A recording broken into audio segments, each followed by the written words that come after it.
11, 13, 14, 16, 17, 20 में મોકૂફ પરીક્ષાઓ લેવાશે। જુનિયર ક્લર્ક વર્ગ 3ની પરીક્ષા મોકૂફ રખાઈ હતી। 5,17,418 પૈકીના 2,88,813 ઉમેદવારે પરીક્ષા પૂર્ણ કરી। બાકી રહેલા 2,13,007 ઉમેદવારોની પરીક્ષા લેવાશે। નવા પરીક્ષા કાર્યક્રમ માટે 8 મેથી કોલ લેટર મળશે। છેલ્લી પરીક્ષા 19 એપ્રિલે લેવાઈ હતી। તારીખ 20/4/2024 ના રોજથી આ પરીક્ષાઓ આપણે મોકૂફ રાખવાનું જાહેર કર્યું હતું।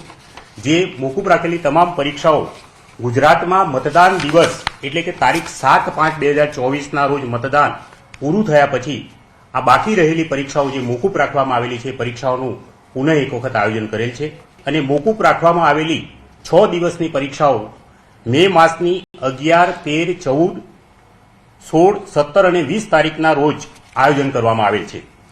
તારીખ 12/5/2024 ના રોજ ગુજરાત હાઈકોર્ટની ભરતી પરીક્ષા હોય। તારીખ 12/5ની પરીક્ષા મંડળ ખાતે રાખવામાં આવેલ નથી।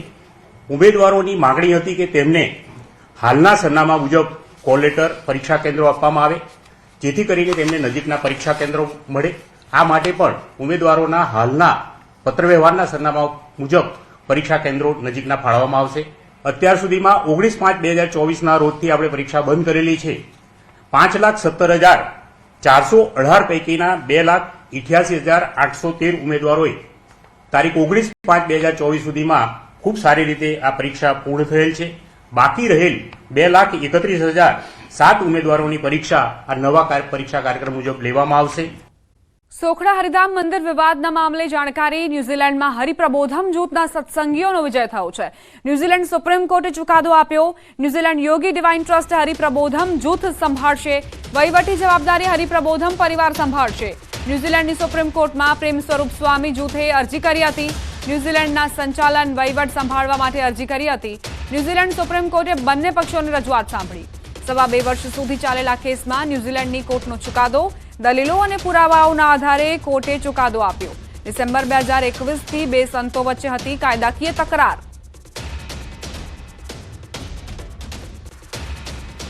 પૂજ્ય પ્રેમ સ્વરૂપ સ્વામીજી પોતે પરમ પૂજ્ય હરિપ્રસાદ સ્વામીજીના વારસદાર હોવાના કોઈ પુરાવા રજૂ નથી કરી શક્યા કે ન પ્રેસિડેન્ટ હોવાના પણ પુરાવાઓ પૂરતા રજૂ કરી શક્યા છે અને કોર્ટે દંડ સાથે એ લોકોની એપ્લિકેશન ડિસમિસ કરી છે।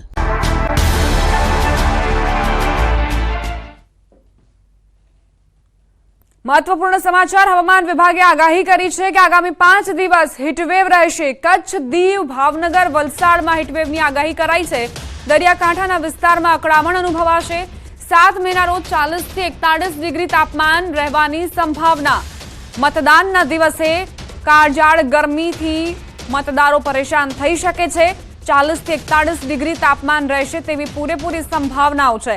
હવામાન વિભાગે આ જાણકારી આપી છે કે 5 દિવસ હવામાનમાં જે હીટવેવ છે તેની અસર રહેશે અને જે દરિયાકાંઠાના જિલ્લાઓ છે તેમાં વધુ અસર જોવા મળશે। કચ્છ, દીવ, ભાવનગર, વલસાડમાં હીટવેવ રહેવાની સંભાવનાઓ। ગરમ પવનો ફૂંકાઈ શકે છે એટલે નાગરિકોને પણ તૈયાર રહેવું પડશે તમામ તકેદારી લેવા માટે।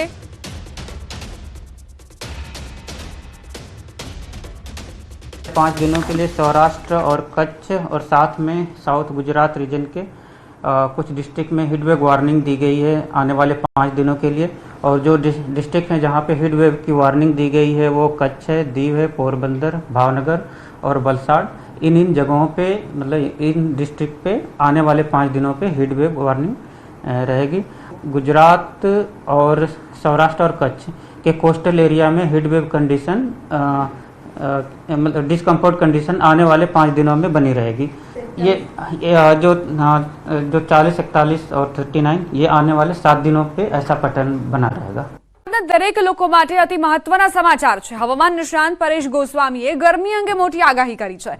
પરેશભાઈના મતે આવતીકાલથી 4 મે સુધી એટલે કે 3 દિવસ ભીષણ ગરમી પડી શકે છે। તેમનું કહેવું છે કે મે મહિનામાં ગરમી પોતાનો રેકોર્ડ તોડવા જઈ રહી છે।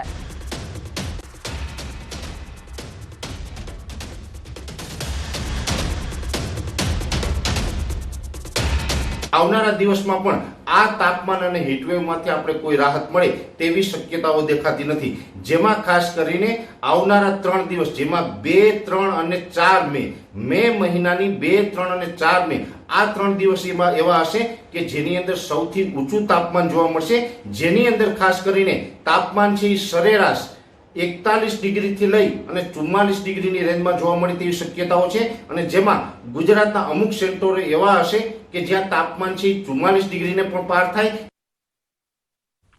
પરેશભાઈના મતે આ 3 દિવસ કેટલાક ભાગોમાં ગરમીનો પારો 44 ડિગ્રીથી પણ વધુ ઊંચકાઈ શકે છે.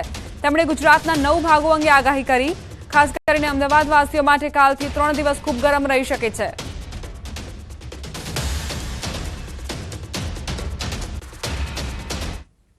સૌરાષ્ટ્રનું રાજકોટ, અમરેલી, કચ્છના એકલ દુકલ સેન્ટર છે, એ સાથે મધ્ય ગુજરાતનું અમદાવાદ, નડિયાદ, એ સાથે કપડવંજ, હિંમતનગર, ઈડર, ખેડબ્રહ્મા, આ જે વિસ્તારો છે આ તમામ વિસ્તારોની અંદર તાપમાન છે એ 44 ડિગ્રીને પણ પાર કરે તેવી શક્યતાઓ હાલ અમને દેખાઈ રહી છે. એટલે એકંદર જોવા જઈએ તો જેવી રીતે એપ્રિલ મહિનો છે એ છેલ્લા 80 વર્ષનો રેકોર્ડ તોડીને સૌથી વધારે ગરમ જોવા મળી રહ્યો છે, એવી જ રીતે હવે આવનારો મે મહિનો છે 2024નો એ પણ સૌથી વધારે ગરમ જોવા મળશે ને એ મે મહિના દરમિયાન પણ તાપમાન છે અનેક રેકોર્ડો તોડે તેવી શક્યતાઓ છે. પરેશભાઈના મતે મતદાનના દિવસે ભીષણ ગરમીનો અનુભવ થઈ શકે છે. 7 મે 2024ના રોજ રાજ્યની અંદર મતદાનનો દિવસ છે, અને મતદાનના દિવસે પણ ગુજરાતની અંદર ભીષણ ગરમીનો માહોલ જોવા મળે તેવી પણ શક્યતાઓ હાલ અમને દેખાઈ રહી છે.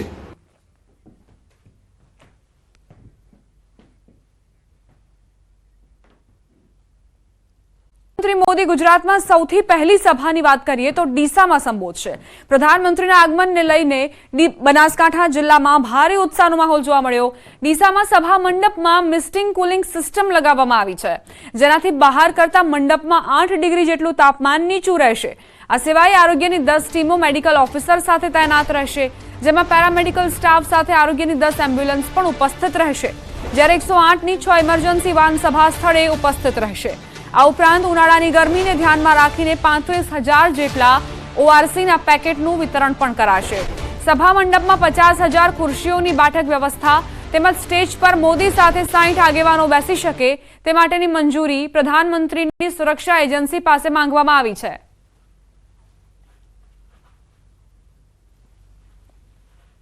તો પ્રધાનમંત્રી પહેલી સભા ડીસામાં સંબોધવાના છે અને તે માટે તૈયારીઓ કરી લેવામાં આવી છે.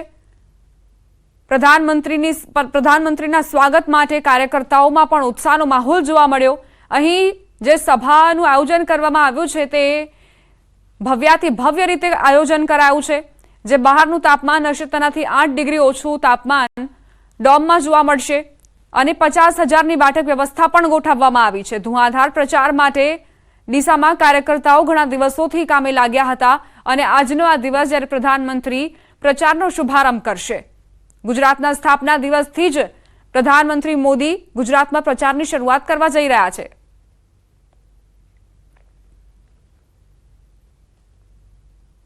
બનાસકાંઠાના ડીસા બાદ પ્રધાનમંત્રી મોદી સાંજે 5:15 વાગે પાડોશી જિલ્લા સાબરકાંઠામાં પ્રચાર સભાને સંબોધશે. પીએમ મોદી સાંજે હિંમતનગરમાં વિજય વિશ્વાસ સંમેલન યોજશે. આ મહાસભા માટે હાલ તૈયારીઓને આખરી ઓપ અપાઈ રહ્યો છે. વિશાળ ડોમમાં 1 લાખથી વધુ લોકો બેસી શકે તેવી વ્યવસ્થા કરાઈ છે. મોટી સંખ્યામાં જનમેદની ઉમટવાને પગલે હાલમાં સાબરડેરીથી રામપુરા ચોકડી સુધીનો રસ્તો 6 કલાક સુધી બંધ રાખવાનો નિર્ણય લેવાયો છે. સાથે જ સ્થળ પર ચાંપતો બંદોબસ્ત પણ ગોઠવાયો છે.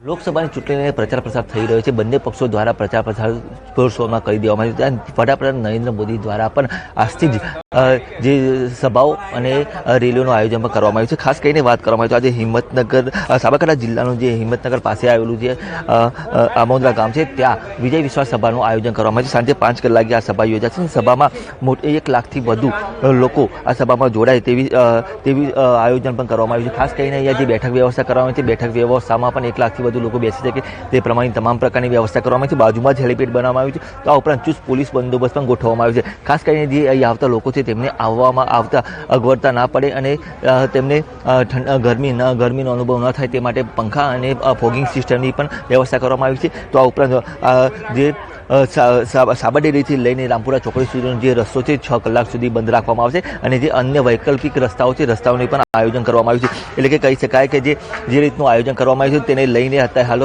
ભાજપ દ્વારા તમામ પ્રકારની તૈયારી કરી દેવામાં આવી છે અને ચુસ્ત પોલીસ બંદોબસ્ત પણ ઘડકી દેવામાં આવ્યો છે કે કોઈ અનિચ્છનીય બનાવ ન બને, આ ઉપરાંત કોઈ વિરોધ પણ ન થાય તે માટેની પણ તકેદારી હાલ તો પોલીસ તંત્ર દ્વારા રાખવામાં આવી રહી છે.